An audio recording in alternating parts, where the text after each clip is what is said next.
जय श्री राम, जय श्री कृष्णा, राधे राधे। श्री जी चैनल में आप सभी श्रोताओं और सखियों का हार्दिक अभिनंदन है। कल हमने जाना था काफ़ी दिनों तक राजा दशरथ राजा जनक जी के यहाँ रहते हैं, लेकिन जब बहुत दिन हो जाते हैं तब गुरु वशिष्ठ राजा जनक को समझाते हैं कि आप बारात को इस तरह से कहाँ तक रोकेंगे, एक न एक दिन तो इनको जाना ही है, इन्हें जाने दीजिए। ऐसा कहते हैं। उनकी विदाई होती है। चारों राजकुमार और चारों राजकुमारियाँ एक साथ सभी विदा होते हैं।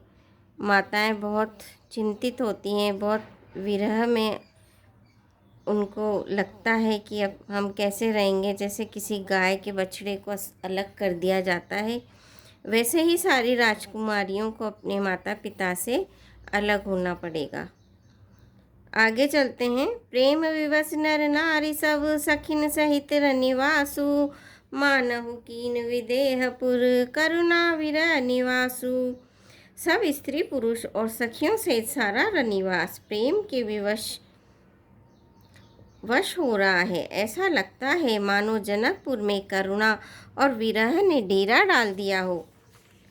जानकी जी ने जिन तोता और मैना को पाल पोस कर बड़ा किया था और सोने के पिंजरों में रखकर पढ़ाया था, वे व्याकुल होकर कह रहे हैं, वैदेही कहाँ है। उनके ऐसे वचनों को सुनकर धीरज किसको नहीं त्याग देगा, अर्थात सबका धैर्य जाता रहा। जब पक्षी और पशु तक इस तरह विकल हो गए, तब सोचो कि राजा जनक और माता सुनैना और मनुष्यों की दशा कैसी होगी। तब भाई सहित जनक जी वहाँ आए। प्रेम से उमड़कर उनके नेत्रों में प्रेमाश्रुओं का जल भराया। वे परम वैराग्यवान कहलाते थे, पर सीता जी को देखकर उनका भी धीरज भाग गया। राजा ने जानकी जी को हृदय से लगा लिया। प्रेम के प्रभाव से ज्ञान की महान मर्यादा मिट गई, ज्ञान का बांध टूट गया। सब बुद्धिमान मंत्री उन्हें समझाते हैं। तब राजा ने विषाद करने का समय न जानकर विचार किया। बार बार पुत्रियों को हृदय से लगाकर सुंदर सजी हुई पालकियां मंगवाई। सारा परिवार प्रेम में विवश है। राजा ने सुंदर मुहूर्त जानकर सिद्धि सहित गणेश जी को स्मरण करके कन्याओं को पालकियों में बैठाया। राजा ने पुत्रियों को बहुत प्रकार से समझाया और उन्हें स्त्रियों का धर्म और कुल की रीति सिखाई। बहुत से दासी दास दिए जो सीता जी के प्रिय और विश्वास पात्र सेवक थे। सीता जी के चलते समय जनकपुरी वासी व्याकुल हो गए। मंगल की राशि, शुभ शकुन हो रहे हैं। ब्राह्मण और मंत्रियों के समाज सहित राजा जनक जी उन्हें पहुंचाने के लिए चले। समय देखकर बाजे बजने लगे। बारातियों ने रथ, हाथी और घोड़े सजाए। दशरथ जी ने सब ब्राह्मणों को बुला लिया और उन्हें दान और सम्मान से परिपूर्ण कर दिया। उनके चरण कमलों की धूलि सिर पर धरकर और आशीष पाकर राजा आनंदित हुए और गणेश जी का स्मरण करके उन्होंने प्रस्थान किया। मंगलों के मूल अनेकों शकुन हुए। देवता हर्षित होकर फूल बरसा रहे हैं और अप्सराएं गान कर रही हैं। अवधपति दशरथ जी नगाड़े बजाकर आनंद पूर्वक अयोध्या को चले। राजा दशरथ जी ने विनती करके प्रतिष्ठित जनों को लौटाया और आदर के साथ सब मंगनों को बुलवाया। उनको गहने, कपड़े, घोड़े, हाथी दिए और प्रेम से पुष्ट करके सबको संपन्न अर्थात बल युक्त कर दिया। वे सब बार बार विरुदावली कुल कीर्ति बखान कर और श्री रामचंद्र जी को हृदय में रखकर लौटे। कौशलाधीश दशरथ जी बार बार लौटने को कहते हैं, परंतु जनक जी प्रेम के विवश लौटना ही नहीं चाहते। दशरथ जी ने फिर सुहावने वचन कहे, हे राजन, बहुत दूर आ गए, अब आप लौट जाइए। फिर राजा दशरथ जी रथ से उतरकर खड़े हो गए। उनके नेत्रों में प्रेम का प्रवाह बढ़ गया, प्रेमाश्रुओं की धारा बह चली।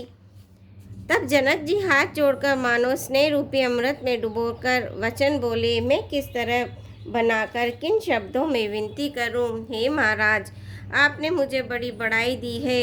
अयोध्यानाथ दशरथ जी ने अपने स्वजन समधि का सब प्रकार से सम्मान किया। उनकी आपस के मिलने में अत्यंत विनय थी और इतनी प्रीति थी जो हृदय में समाती ही नहीं थी।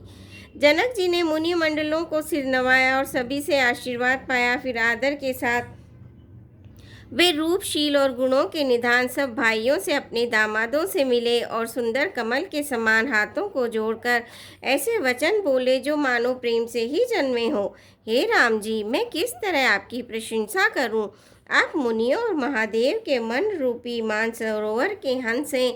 योगी लोग जिनके लिए क्रोध, मोह, ममता और मद को त्याग कर योग साधना करते हैं, जो सर्वव्यापक ब्रह्म, अव्यक्त, विनाशी, चिदानंद, निर्गुण और गुणों की राशि है, जिनको मन सहित वाणी नहीं जानती और सब जिनका अनुमान ही करते हैं, कोई तर्कना नहीं कर सकते, जिनकी महिमा को वेद नेति कहकर वर्णन करता है और जो सच्चिदानंद तीनों कालों में एक रस सर्वदा और सर्वदा निर्विकार रहते हैं, वे ही समस्त सुखों के मूल मेरे नेत्रों के विषय हुए। ईश्वर के अनुकूल होने पर जगत में जीव को सब लाभ ही लाभ है। आपने मुझे सभी प्रकार से बढ़ाई दी और अपना जन जानकर अपना लिया। यदि 10,000 सरस्वती और शेष हो और करोड़ों कल्पों तक गणना करते रहें तो भी हे रघुनाथ जी सुनिए, मेरे सौभाग्य और आपके गुणों की कथा कहकर समाप्त नहीं की जा सकती। मैं जो कुछ कह रहा हूँ वह अपने इस एक ही बल पर कि आप अत्यंत थोड़े प्रेम से ही प्रसन्न हो जाते हैं। मैं बार बार हाथ जोड़कर मांगता हूँ कि मेरा मन भूलकर भी आपके चरणों को न छोड़े।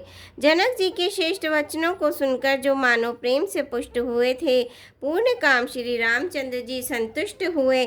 उन्होंने सुंदर विनती करके पिता दशरथ जी, गुरु विश्वामित्र जी और कुल गुरु वशिष्ठ जी के सम्मान जानकर ससुर जनक जी का सम्मान किया। फिर जनक जी ने भरत जी से विनती की और प्रेम के साथ मिलकर फिर उन्हें आशीर्वाद दिया। मिले लखन रिपुसूद नहीं, दीन असीस महीस, भय परस्पर प्रेम बस, फिर नावई शीस, सियापति रामचंद्र की जय। पवन पुत हनुमान की जय। मंगल भवनीय मंगलहारी, दावौ सुदशरथ अजिर बिहारी, दीन दयाल विरद संभारी, हरौ नाथ मम संकट भारी। श्रोता, आज के लिए बस इतना ही। कल आपसे फिर भेंट होगी।